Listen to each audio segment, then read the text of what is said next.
Hi everyone, David Mala here, and today we're going to go back through this web scraping through Power BI. And the reason being is, I know you guys that have seen it, the other video I put up, it had a couple issues with it, a big buzzing sound in the background. Turns out that two things happened. One, Camtasia, when I rebooted my computer, got corrupted and it set the sensitivity for the microphone all the way to 100%, so that added some buzzing. The other thing is that the headset microphone I was using actually started to go bad, so that multiplied the effect. So I've got a new microphone here now, and this should be fine, and we're going to go over the same things again. This way you can listen to it without the buzzing and stuff, okay? And I'm going to do it a little differently. I'm going to use a different search on here. So first what we do, to do this web scraping through Power BI, obviously if you've seen the video, you go to a site like Amazon, something that categorizes things. And you want to filter it down. You want to put some kind of a search in there. So whether it's Home Depot and you want to look at Kohler sinks like I did in the past, or some books on Amazon, look what I'm looking at right now. So let's say I just wanted to learn about, or I wanted to look up what's out there on R and data science. R, obviously, if you don't know, is a programming language that a lot of us love to use, but especially in data science and data analysis and analytics. So I've put them into the search bar up here on Amazon, and when I do that, I get this list of books down below, right? But more importantly, what I get up above in this URL right here tells me the search parameters that I'm going to use. So now I would take this and I would copy this, right? Now let's go back to Power BI. So we go in here, and the first thing I'm going to do, now I'm going to tell you this, make sure that your Internet Explorer, that you have whatever site you're going to, the root acceptable in your Internet Explorer or your Chrome or whatever you're using, your browser. And the reason being is if it's blocked, the root, so for instance, the root of Amazon.com is www.amazon.com, not necessarily that big long search term that I just copied. So next we do is go to Get Data, right? I'm now in Power BI, for those that don't know, and then instead of Excel or some of these other features, I'm going to use Web. Okay, so we click there, give it a second, this pops up. Now this URL, you do not put www.amazon.com, you put the full URL for our search. See that right there, our data science search that we did? Then you click OK. And again, just make sure that your browser's approved or trusted. So if you have your browser in like the highest search settings, then you'll have to go in there and add the root as a trusted site. If you don't, it'll block right here and say denied permission, cannot access, blah blah blah. Okay, so what'll next happen is you'll get this. Now we're not interested in these two right here. We're interested in this tag right here, this button.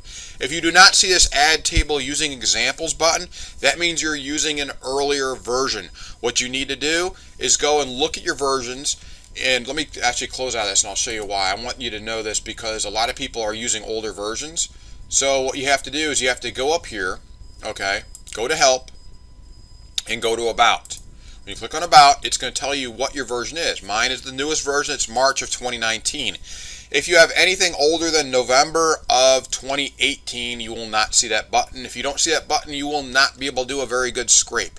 You'll be able to see a little bit of data, and that's it, and it'll be worthless. So instead, if you don't have a recent version, just go and update to a recent version. That's all you've got to do. Very simple. Okay, so let's go back and go back through this again. So let's go back to Home, Get Data, Web. This pulls up. We put in our URL. Okay, and give it a second. It's connecting. Now if it says cannot connect here, again, make sure that you have trusted that site that you want to go and scrape. Okay, or you can open up your security settings to be wide open. I don't recommend you do that, especially on a business computer if you're doing this at work or something like that. Okay, so now you're on this navigator page. We do not need these two here. We do not use these two. We use this button right here. We're going to add tables using examples. So we're going to actually pick the data that we want to pull, that we want to scrape. So next, when this pulls up, you're going to see kind of what you just saw earlier on the Amazon site. Up here, this upper box, and then down below, this is where you're going to pick the various pieces that you want. So for instance, I could pick the title. Obviously you'd want the title. So see, that's R for data science, ends with model data. Let's put that in here. R for data science and model data. That's this one right here. So click on this. And then it'll open up with these when you click on the next one. Watch this. See that? So now it's loading up all those titles. Now click in here, so we've got the next screen. So the next screen, now look at this line. It says by Hadley Wickham and Garrett Grolemund. Okay, that's the authors of that book. Now it's going to carry through all the other books too on here. But what I want you to understand is, see this by in front of it? You have to have that in here when you search for it. Now when you bring this out, you can always go and change your data and manipulate it and get rid of the by and just leave the person's name or whatever you want to do. Obviously you just, you could left, remove, or right, and then not use the last two characters, or mid and start at character 3. Any of those kind of things you want to do. So what was the guy's name? Was Hadley. So let's see here. By Hadley. There we go. Hadley Wickham. And this is what we want right here. It's got 2 names and the date on it, so we want this one right here. So if I click on this, double click that, it goes there, but it won't fill as yet until I click here. Now when I click here, see how those are filled? And even though it may not show it right here, it's got these 3 dots. That means it's just longer. There's spaces in between, tabs, whatever. However, that website uses to, format their data. So next, maybe I want to get the price. So let's say it's $18, $17, and $49.99 on the same row. So let's do that. Let's put in $18, $17, and $49.99 right there. There we go. That's what we want. Double click on that, and then it won't fill until I click over here. And then see how it filled already? Now, maybe I want to know if it's offered in Kindle or paperback or whatever. So I can go in here and I can say, let's say Kindle. And I could say, what was the price for Kindle? I don't remember. It was let's see here. We have to clip out here, $17.26, right? So we already have it. It's there. Okay. So we have that. It'll have that next to it in the row, and that's how you do it. So then you would just hit OK when you're done, and you've got the various. It's just moving the bar up here, but it's got the various fields that I want. I might want more fields. Right now I'll just stay with those 4, and then you hit OK. You keep this checked off. It'll automatically do that. You have a custom table now you're building. Then you would hit load, and it's going to load it. Give it a second here. Okay, it's evaluating it, it's connecting, it's pulling it, loading the data to the model. And this is where you don't want to have a wide open search. It might take a while. So there we have it. Now it doesn't automatically name your things, but you have the data there. So if I were to go and put a table in here, this is the easiest way for me to show you. Here's a table. Let's make this bigger so you can see it better. Okay. And let's put these things in there. I don't remember which one's column 1 and 2 and 3 and 4, but let's put them in there. And we can put them in here. There you go. They've got that looks like the titles. Column 2, we can rename these too, by the way, to make it so it's easier to work with. Alright, column 2 is the author. And it's got that big space, so we obviously have to clear up our data a little bit so that we don't have these huge bars between them and stuff. And column 3 will probably be, I'm not sure if that was the Kindle thing or not. Oh, that's the price, yeah. And it even tells you if it's available to rent, to buy, gives you some extra data in there. So we need to cleanse that data a little bit. And then 4 would be, I think we pick for whether it was a Kindle or not. So we can do that.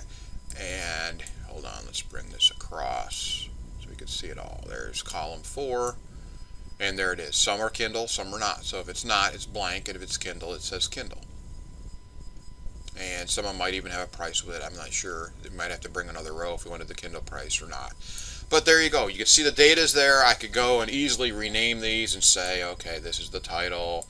And let's make that title there. So there we go. There's title. What was the next one?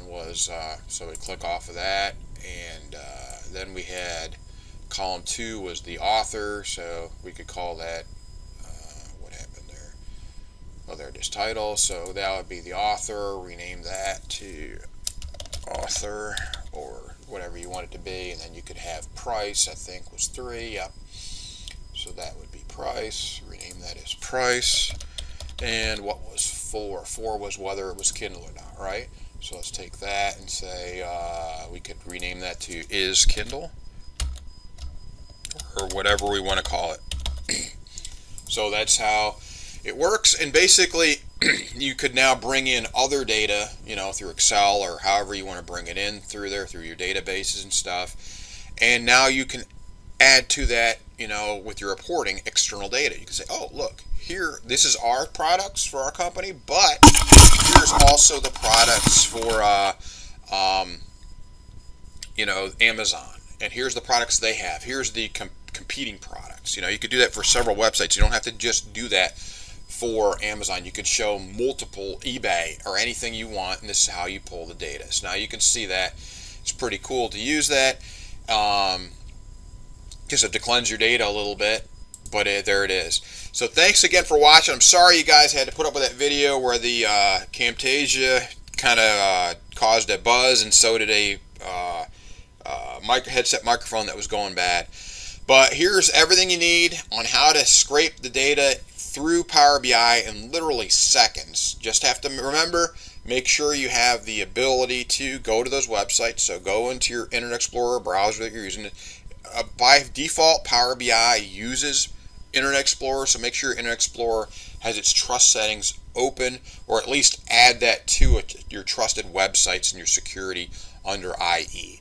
And then you will be fine. And make sure you also use a search parameter like we did here. We did R and data science.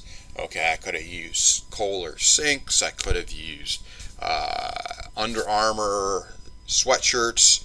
I could have used anything I wanted. Okay, well, thanks again for watching. Please take a moment to subscribe, like, leave me a comment, and then make sure you send this out to your friends and stuff, because it's good stuff to know. It'll make you look good, especially if you're in data analytics or data science. You have another skill that you can offer your employer or offer prospective employers. Hey, I can pull in competitor data, but I don't have to wait 3 weeks, 4 weeks for an internal group to pull it for me, and I don't have to pay a ton of money for a third party to pull it for me. And I can pull it and pull it and pull it and pull it and just retweak it and change it on the fly and have it in seconds. It's going to be hard to beat this way of just getting quick data back from web scraping. Thanks again for watching. Please take a moment to like, subscribe, and leave me a comment. I would love to hear from you, hear what you want to see in the next coming videos. Just have a great day. Thanks. Bye.